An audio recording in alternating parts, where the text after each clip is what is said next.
امیدوارم که حالتون خوب باشه. فرشید سهراب هستم، نوازنده و مدرس ساز سنتور. تو این ویدیو قصد داریم قطعه شماره 9 از کتاب گلنار استاد پشنگ کامکار به اسم ترک دیار رو با همدیگه کار بکنیم و نکاتش رو یاد بگیریم. قبل از هر چیز ممنون میشم که کانال یوتیوب من رو سابسکرایب کنید، این پست رو لایک کنید، سوالات و نظراتتون رو کامنت کنید و این پست رو با دوستاتون به اشتراک بذارید. لینک دونیت هم این پایین هست. یادتون نره که با حمایت کردنتون میتونید به من انرژی و انگیزه بیشتری بدید که ویدیوهای بهتری رو براتون تولید کنم. ممنون که تا آخر ویدیو با من هستید. بریم که ویدیوی خوب داشته باشیم. خب این قطعه شماره 9 یه قطعه 6 8 هست و شمارشش به صورت 1 2 3 4 5 6 میشه. میریم تیکه تیکه با هم دیگه کار میکنیم و اگر نکته جدیدی داشت در موردش حرف میزنیم. خب خط اول میتونه جمله اول ما باشه. نوتامون هست فا فا می فا سول ره می ره می ره دو فا می فا سول ره. حواستون به میکرون ها و می بمولا باشه. جاهایی که میکرون شده باید خرک اول بخوره، مثلا توی میزان اول یا توی میزان سوم.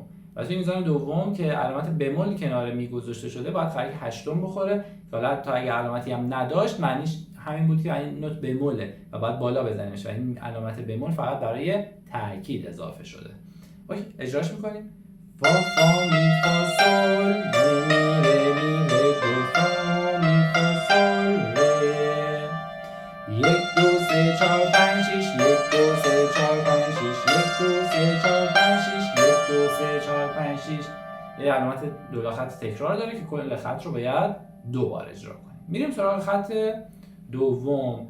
نوتامون هست فا می فا سول سول سول سول سول دو فا می فا ره سول. اینجایی که آخر خط دوم یه سکوت سیاه نقطه دار داریم، زیرش یه دونه نوت سول زرد هست که اونم سیاه نقطه داره. به ما اومده انتخاب داده میتونیم 4 5 6 آخر میزان رو سکوت کنیم یا نوت سول زرد رو بزنیم که این سول توی پرانتزه به معنی اینه که رو شعر خونده نمیشه. حالا ما سول رو میزنیم که پرتر بشه و شما متوجه بشید که کششمون آخرش به چه شکله.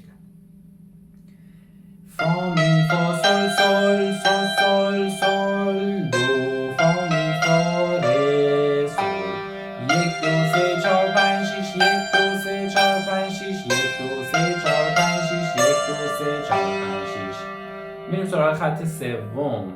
می می ره می ره می دو دو دو دو ره ره دو ره دو سی سی سی سی دو دو سی دو سی لا لا لا لا سی لا سی لا سول لا سی دو ره و بعد دوباره برمیگرده تکرار میشه.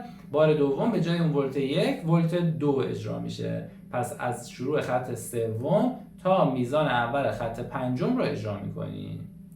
1 2 3 4 5 6 1 2 3 4 5 6 1 2 3 4 5 6 1 2 3 4 5 6 1 2 3 4 5 6 1 2 3 4 5 6 4 5 6 1 2 3 4 5 6 1 2 3 4 5 6 1 2 3 4 5 6 1 2 3 4 5 6 1 2 3 4 5 6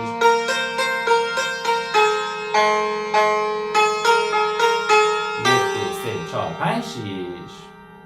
ادامهش خط پنجم بعد از ولت 2 نوتمون هست ره دو سی دو دو سول سی لا سول. اینو باید دو بار اجرا بکنیم. میزنیم روی ساز ره دو سی دو دو سول سی لا سول.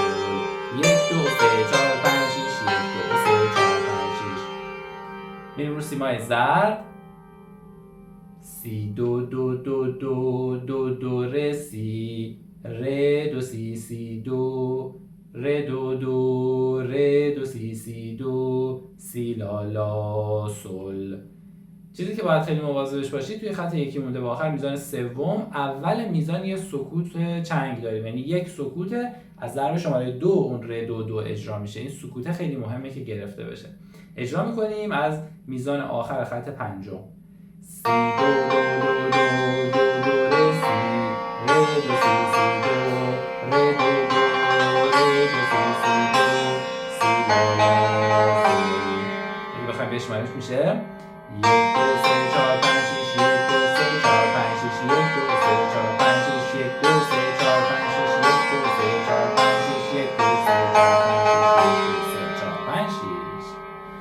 بسیار عالی.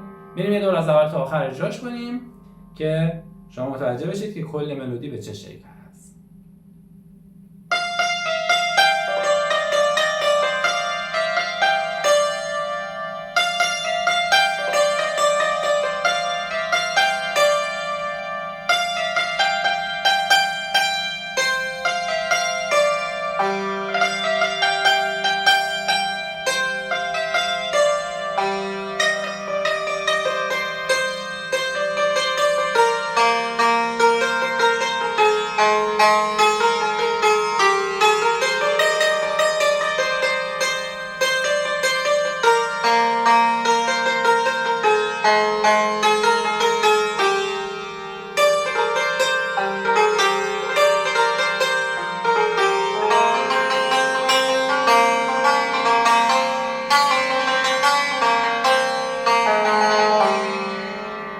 امیدوارم که این ویدیو مورد توجهتون قرار گرفته باشه. ممنون میشم که کانال یوتیوب منو سابسکرایب کنید. اگر لایک نکردید همین الان این پست رو لایک کنید. سوالاتون و نظراتتون رو کامنت کنید و این پست رو با دوستاتون به اشتراک بذارید. ممنون از شما.